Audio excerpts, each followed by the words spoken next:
Good evening, everyone. It is Wednesday, and I actually almost forgot that it was Wednesday. So, I am here with your weekly dose of resilience. So, for those who have been following me, I'm Shinese Collins, a life coach for women.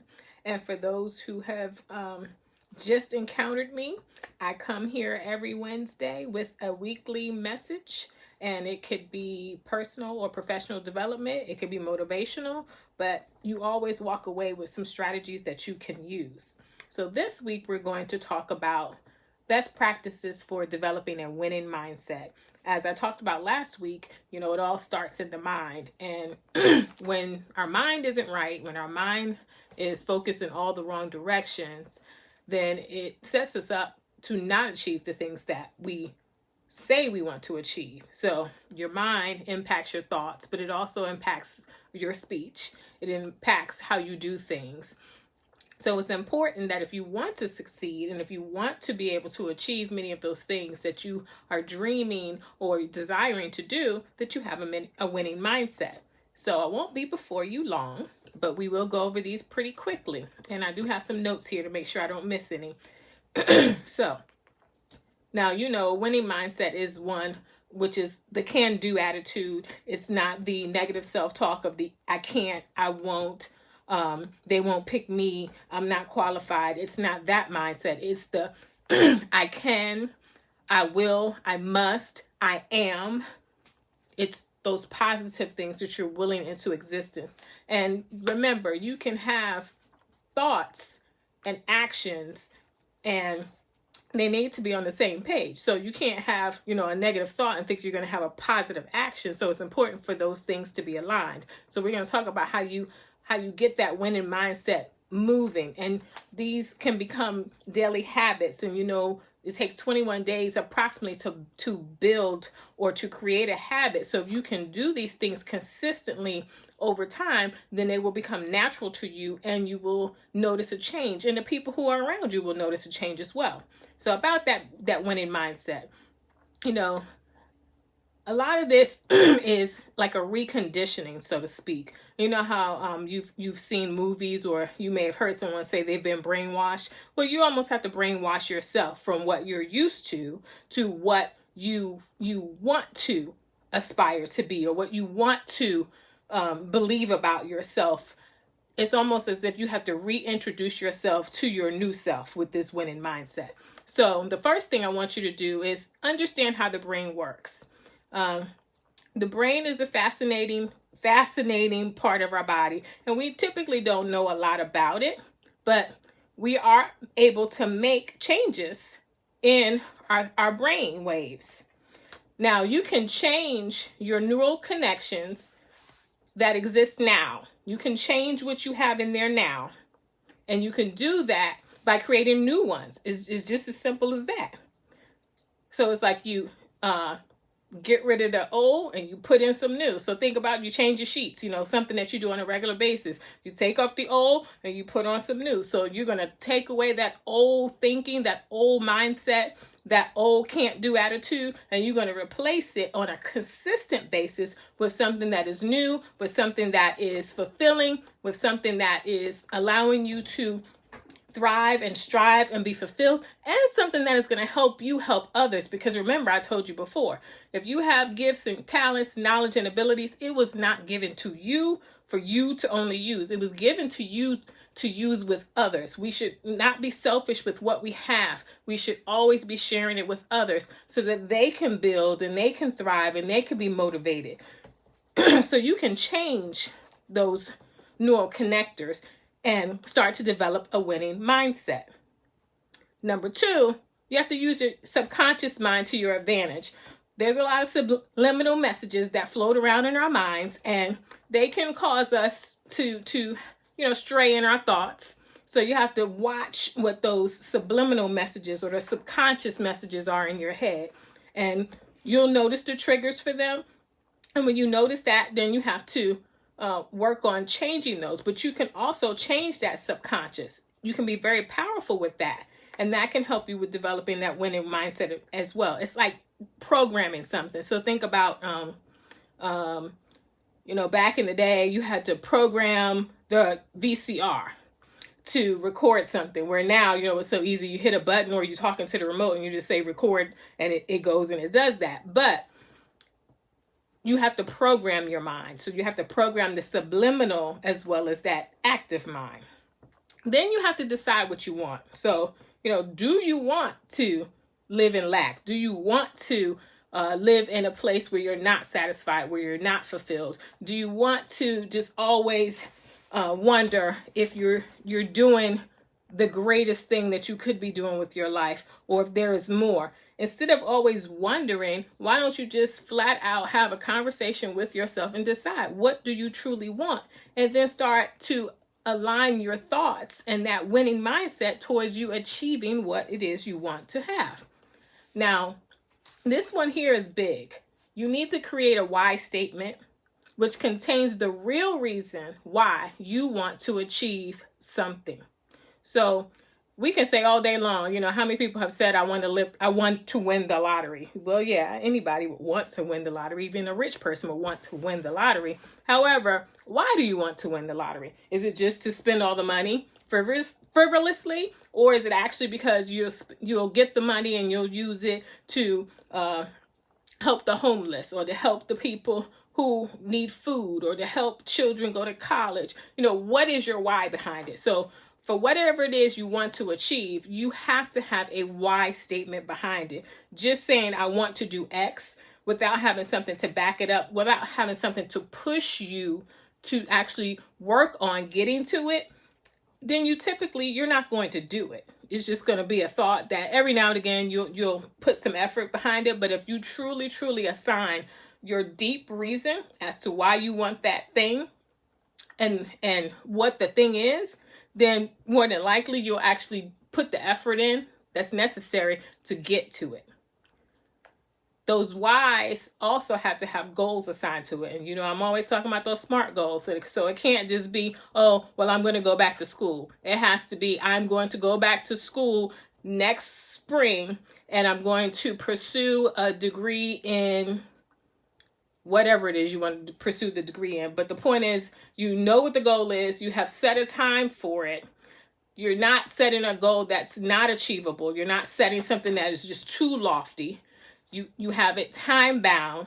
You can measure it, because by saying you're going to go back in the spring, that would mean, of course, that you'd have to apply by a certain time in order to be accepted into a spring program. So you can measure, because you will have received your acceptance letter. And when you register, then that's another measurement, because you are now enrolled and you can start attending school. So those SMART goals are important.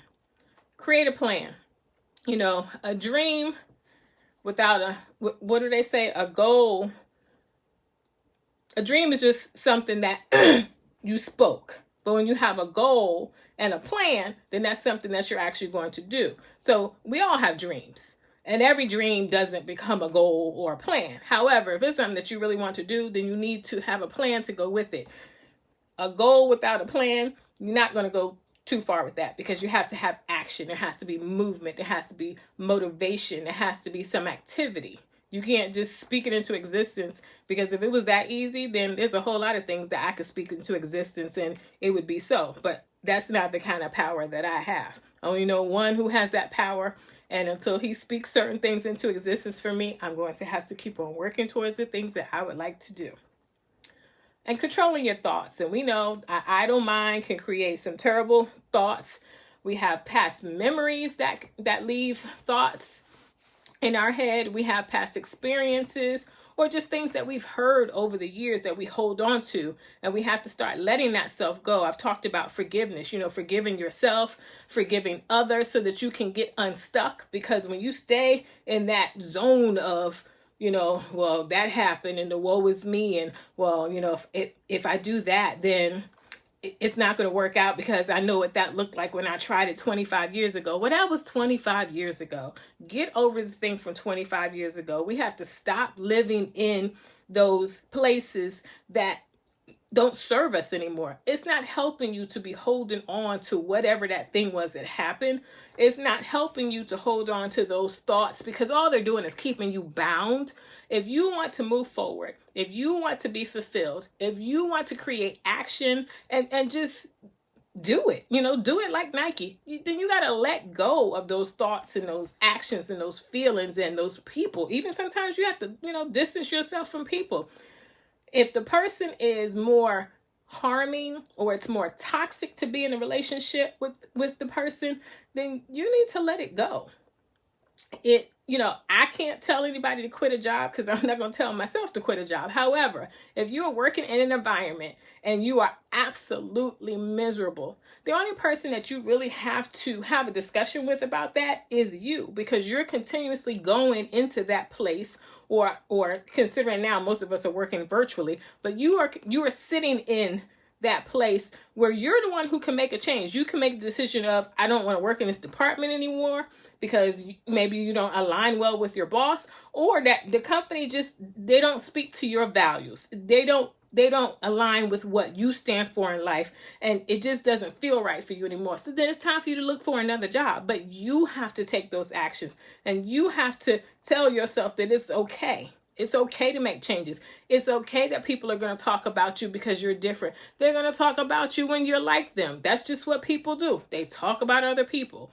So get over the thoughts, get over the feelings, get over what somebody said, get over what somebody might say, and just do it. Move forward. Develop that winning mindset. Now, in order for you to do that, it comes with a little bit of mental toughness. And that's where that resilience piece comes in. You have to be like the duck and just let the water roll off your back. It's not saying that things will not affect you, but they will not keep you bound. They will not keep you tied to whatever the emotion was when it happened to you in the past. You'll receive it, it'll happen, and then you'll just move on. You won't be stuck in that situation or that circumstance. So the traits that you need to help you with that winning mindset are, number one, you need to start. You need to prioritize. You need to focus. You need to be persistent. You need to review. And you need to organize. Now, when you do those things, it has to be with a daily routine. You can't just do it once a month and think things are going to change. As I stated in the beginning, it takes at least 21 days to create a habit. So you have to be habitual about making these changes, because you're reprogramming your mind. You're changing that subconscious mind. You're understanding that you're changing those connectors in your brain, and that's going to take some time. And the only way that you can do that is to consistently put in the effort and the change that we're talking about here. So if you do these things consistently and you really put the effort in, you will notice a change. And brainwash yourself until you actually believe it. Instead of believing that you're not good enough, instead of believing that nobody's going to pick you, instead of believing you're never going to get married, instead of believing that, I can't afford that, why not actually believe that you deserve X, that they will pick you and you'll have so many choices that you don't even know which one you're going to choose? How about believing that you can afford much?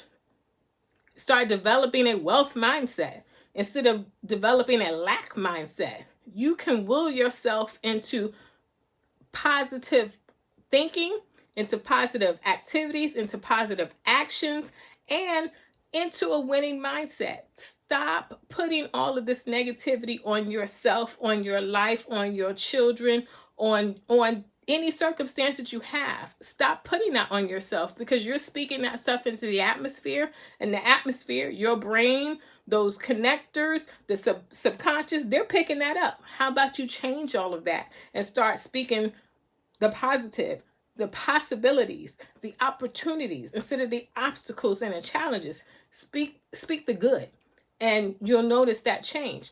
You may be saying, I'm not feeling that. She don't know what she's talking about. Yes, I do, because we've all had difficulties. And there are many things that have happened in my life that I could have pretty much decided, I'm just done. I'm no different than another person who's gone through some stuff, with the exception of, I choose to be resilient. I choose to be positive. I choose to look at the opportunity versus the obstacle. I choose to look at that mess and receive what the message is. I choose to learn from the trial. And that's the kind of attitude that you need in order to win in this world. We have enough nonsense and negativity and just naysayers. How about you become the cheerleader, the positive person, the one that says, you know what? No, we can do this. Look at what we just did. We went out, we voted. We have, coming into the White House, a woman for the first time as the VP elect.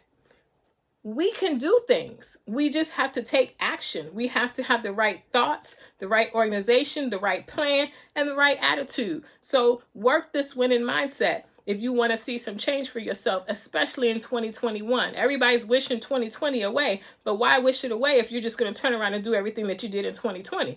If you wishing it away for much of the same humdrum, mundane, unfulfilling, then that's you. I'm not wishing it away for that. I'm not wishing it away at all. I want to take every day that I get and live it to its fullest. And, I've set my sights on what I want in 2021, and it's bigger, it's greater, and I'm going to get there because I have this winning mindset, and I'm going to keep on doing the things that propel me forward. I want you to join me, and we can do this together. So stick with me. Wednesdays, A Dose of Resilience with Shinese Collins. I will see y'all next week. Have a great evening.